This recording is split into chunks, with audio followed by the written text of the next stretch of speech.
अपराध का दोषी प्रतीत होने वाले किसी अन्य व्यक्ति के विरुद्ध आगे बढ़ने की शक्ति सीआरपीसी 319। न्याय के गलियारे में दंड प्रक्रिया संहिता सीआरपीसी की धारा 319 के रूप में जाना जाने वाला एक महत्वपूर्ण प्रावधान मौजूद है जो यह सुनिश्चित करने में महत्वपूर्ण भूमिका निभाता है कि न्याय हो। यह धारा अदालत को ऐसे व्यक्ति को बुलाने, हिरासत में लेने या गिरफ्तार करने का अधिकार देती है जो मूल रूप से आरोपी नहीं होने के बावजूद विचाराधीन अपराध करते प्रतीत होते हैं। सीआरपीसी की धारा 319 क्या है? सीआरपीसी की धारा 319 अतिरिक्त अभियोजन से संबंधित है। अदालत को चल रहे मुकदमे में व्यक्तियों को आरोपी के रूप में शामिल करने की अनुमति देता है यदि मजबूत सबूत अपराध में उनकी संलिप्तता का सुझाव देते हैं। यह प्रावधान इस सिद्धांत का प्रतीक है कि निर्दोषों के अधिकारों की रक्षा करते हुए दोषी को सजा से बचना नहीं चाहिए। सीआरपीसी की धारा 319 का उद्देश्य मूल रूप से धारा 319 का उद्देश्य इस सिद्धांत को कायम रखना है कि न्याय की जीत होनी चाहिए। यह सुनिश्चित करने के बीच संतुलन बनाना चाहता है कि गलत काम करने वालों को उनके कार्यों के लिए जवाबदेह ठहराया जाए और उन लोगों के अधिकारों की रक्षा की जाए जिन पर झूठे आरोप लगाए गए हैं। यह सिद्धांत जुडेक्स डैमनेचर कम नोसेंस एब्सोल्यूटर के सिद्धांत में गहराई से निहित है जो यह सुनिश्चित करने के लिए अदालत की जिम्मेदारी पर जोर देता है कि दोषी सजा से बच न जाए। भारतीय दंड प्रक्रिया संहिता की धारा 319 अदालतों को शर्तों के तहत मुकदमे में अतिरिक्त आरोपी व्यक्तियों को जोड़ने का अधिकार देती है। इसके लिए दो मुख्य आवश्यकताएं। सबसे पहले अदालत को प्रस्तुत साक्ष्यों के आधार पर यह विश्वास करना चाहिए कि जिस व्यक्ति को जोड़ा जाना है उसने वास्तव में अपराध किया है। दूसरे, अदालत को यह निर्धारित करना होगा कि नए आरोपी पर मूल आरोपी के साथ मुकदमा चलाया जा सकता है। यह शक्ति अनिवार्य नहीं है बल्कि विवेकाधीन है जिसका अर्थ है कि अदालत पर निर्भर है कि वह अतिरिक्त अभियुक्त को तलब करे या नहीं। ऐसा करने से पहले अदालत को यह सुनिश्चित करने के लिए सबूतों की गहन जांच करनी चाहिए कि व्यक्ति के खिलाफ कोई वैध मामला है।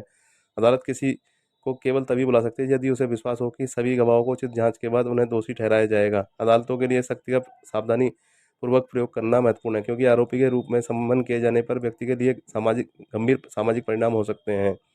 भले ही किसी का नाम एफआईआर में दर्ज हो लेकिन आरोप पत्र में शामिल न किया गया हो, फिर भी उन्हें इस धारा के तहत बुलाया जा सकता है। इसी तरह किसी भी दस्तावेज में उल्लेखित नहीं किए गए किसी व्यक्ति को भी इस अदालत में प्रस्तुत साक्ष्य के आधार पर बुलाया जा सकता है। किसी व्यक्ति को सम्मान करने का अदालत का निर्णय जांच अधिकारी की राय से प्रभावित नहीं होता है। केवल अदालत में प्रस्तुत साक्ष्यों पर ही विचार किया जा सकता है, केस डायरी में उल्लेखित किसी भी बात पर नहीं।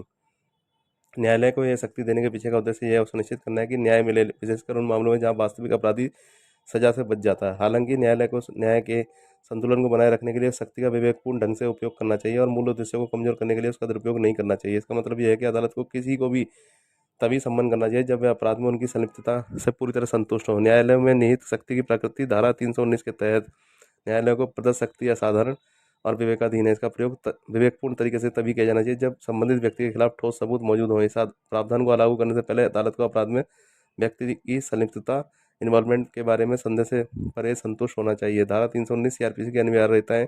धारा 319 को लागू करने के लिए कुछ शर्तों को पूरा करना होगा। इनमें मुकदमे या पूछताछ का अस्तित्व, प्रस्तुत किए गए सबूतों के आधार पर व्यक्ति की संलिप्तता के बारे में अदालत की संतुष्टि और आरोपी के साथ साथ किसी व्यक्ति पर मुकदमा चलाया जाना शामिल है। इसके अतिरिक्त अदालत को यह सुनिश्चित करना चाहिए कि व्यक्ति के खिलाफ सबूत मजबूत और ठोस हों।